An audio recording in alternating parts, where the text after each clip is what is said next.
A wonderful morning, 5th class students. Here is your chapter measurement on the page number 94, measurement of capacity. How can you measure the capacity of an container, a glass or a water tank? कितनी capacity है उस glass की, container की या tank की जिसके अंदर आप कुछ फिल करना चाहते हो, कैपेसिटी कितनी है, उसमें कितना कुछ डल सकता है. सो उसको कैसे मेज़र करते हैं. Measurement of capacity. Capacity can be defined as the quantity of a liquid that a container can hold. Capacity को आप डिफाइन कर सकते हो कि ये क्या होता है, किसी लिक्विड की क्वांटिटी है जो कि कंटेनर उसको होल्ड कर सकता है, यानी उस कंटेनर के अंदर कितना लिक्विड आ सकता है वही उसकी कैपेसिटी हो जाएगी. The oil, juice drink, water tank, gasoline containers are just a few example of object that illustrate capacity. ये कुछ एग्जाम्पल्स हैं उन ऑब्जेक्ट्स के जिनकी हम कैपेसिटी निकाल सकते हैं. टू मेज़र कैपेसिटी मेज़र करने के लिए वी हैव मेजरिंग सिलेंडर. आपके पास मेजरिंग सिलेंडर होना चाहिए ऑफ डिफरेंट कैपेसिटी. हमारे पास इस टाइम अवेलेबल होते हैं, मतलब हम लोग ले सकते हैं. बहुत सारे मेजरिंग कैपेसिटी मिलते हैं, सिलेंडर्स मिलते हैं अलग अलग कैपेसिटी के. The standard unit for measuring capacity is litre. किस चीज़ में लिक्विड को मेज़र किया जाता है, ज़्यादातर हम लीटर में मेज़र करते हैं कि इसके अंदर इतने लीटर आ जाएगा. स्मॉलर यूनिट जो है to measure capacity is millilitre. अगर आपको ज़्यादा कम चीज़ है then you will measure it in the millimetre. And then next, the capacity of larger vessels like a water tank is measured in kilolitre. अगर ज़्यादा बड़ी चीज़ है जैसे टैंक्स होते हैं तो उनको आप किलो लीटर में मेज़र कर सकते हैं. These units can be converted into one another. In unit को वन अनदर में कन्वर्ट किया जाता है. जैसे 1 लीटर में 1000 मिलीलीटर होते हैं. अगर आपको लीटर पता है तो आप मिलीलीटर कैलकुलेट कर सकते हैं. 1 kilolitre is equal to 1000 litre. Now read it. Do you know, क्या आपको पता है weight is different from the mass. हम लोग जो कहते हैं कि हमारा वेट इतना है, हमारा मास इतना है, दोनों का मतलब सेम नहीं होता. साइंस की लैंग्वेज में वेट और मास बहुत अलग टर्म्स हैं. Weight is a measure of force of gravity on an object. Weight क्या होता है, ग्रेविटी ने कितना फोर्स ऑफ अट्रैक्शन लगाया. ग्रेविटी मतलब अर्थ हर चीज़ को अपनी तरफ खींचती है. जैसे आप पेंसिल ऊपर से गिराते हो तो वो अर्थ की तरफ चली जाती है, नीचे गिर जाती है. क्यों? क्योंकि ग्रेविटी हर चीज़ को पुल करती है, खींचती है, एक फोर्स लगाती है. द मास, जबकि मास का मतलब है the mass of an object की उसके अंदर कितनी क्वांटिटी थी, जबकि वेट का मतलब है फोर्स कितना लगाया. So mass of an object will never change. Mass तो कभी चेंज नहीं होता, but the weight of an item can be change based on its location.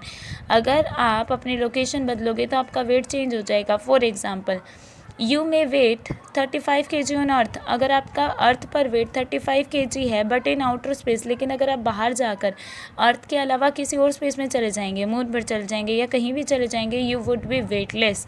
सो आप वेटलेस हो जाएंगे, मतलब आपका वेट जो है ना वो बिल्कुल ना के बराबर हो जाएगा. और बहुत कम भी हो सकता है, ज़्यादा भी हो सकता है, लेकिन इतना नहीं रहेगा. स्पेशली औरों में ग्रेविटी नहीं है, सिर्फ मून पे है, बाकी स्पेस पे तो कोई ग्रेविटी नहीं है. तो इसीलिए बोला अगर आप स्पेस पे गए हैं तो आप वेटलेस हो जाओगे, आपका कोई वेट नहीं है उस टाइम पर. हाउएवर यू ऑलवेज, लेकिन मास तो है, you will always have the same mass on the earth as you have in outer space. जितना अर्थ पर था उतना ही आउटर स्पेस पर भी होगा. सो आप लोगों को कभी भी मास और वेट को सेम नहीं मानना. Next topic is on page number 95, measurement of time. How to measure time. Time किस में मेज़र करते हैं. Time refer to the period between two events. Time का मतलब है जब दो काम हुए, कोई भी टू इवेंट्स हुए उनके बीच का टाइम पीरियड कितना था. वी यूज़ अ क्लॉक और वॉच टू मेज़र टाइम. हम लोग क्लॉक या वॉच का यूज़ करते हैं टाइम को मेज़र करने के लिए. Usually the clock has 3 hands. Clock की 3 हैंड्स होती है. Second hand, minute hand and hour hand. जो आवर की सुई है, मिनट की है और की सेकेंड की है. The small hand is the hour hand. जो सबसे छोटी होती है वो आवर हैंड होती है. लॉन्गर हैंड मिनट हैंड होती है. The hour hand moves slower than the minute hand. Hour वाली कम देर में घूमती है, उससे ज़्यादा टाइम लगता है ना घूमने में, जबकि मिनट वाली तो पूरा एक चक्कर लगा जाती है, तब जाकर आवर वाली यहाँ से यहाँ 11 to 12 बजने में. मिनट वाली तो पूरा चक्कर लगा के आ जाती है. Third hand called the second hand moves very fast. वो तो सबसे तेज़ चलती है. The second unit to measure time is second. Standard unit. Standard unit जो है टाइम को मेज़र करने के लिए वो है second. Longer time periods are measured in minute, ज़्यादा टाइम पीरियड मेज़र होता है मिनट में और आवर में. These unit can be converted into one another, इन यूनिट्स को आप वन अनदर में कन्वर्ट कर सकते हैं. 60 सेकेंड का मतलब 1 मिनट एंड 60 मिनट का मतलब 1 आवर.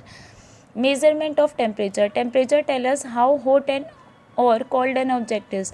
टेम्परेचर किस में मेज़र करते हैं? टेम्परेचर हमें इंफॉर्मेशन देता है कि क्या ऑब्जेक्ट कितना गर्म और कितना ठंडा है. If an object is hot, अगर कोई ऑब्जेक्ट हॉट है, गर्म है, we say it has a high temperature, तो हम कह सकते हैं कि उसका टेम्परेचर हाई है. Sometimes when we feel cool, जब हमें ठंडा लगता है कई बार, the temperature is set to below, तो टेम्परेचर को हम लो कहते हैं. Thus temperature expresses the degree of hotness और coldness.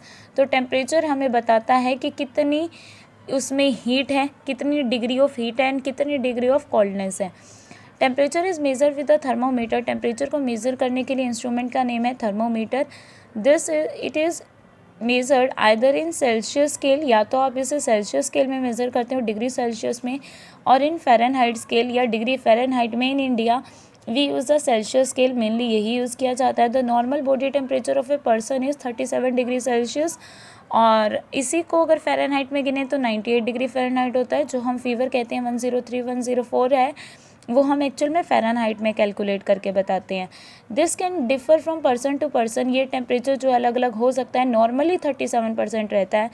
If the thermometer show the temperature higher than 37, अगर थर्मोमीटर 37 से ज़्यादा टेम्परेचर शो कर रहा है, that means the person has fever, तो उसका मतलब उसका फीवर है. जैसे 98 डिग्री फ़ारेनहाइट से ज़्यादा शो किया, 101 102 डिग्री फ़ारेनहाइट, दैट मीन्स उसको फीवर है.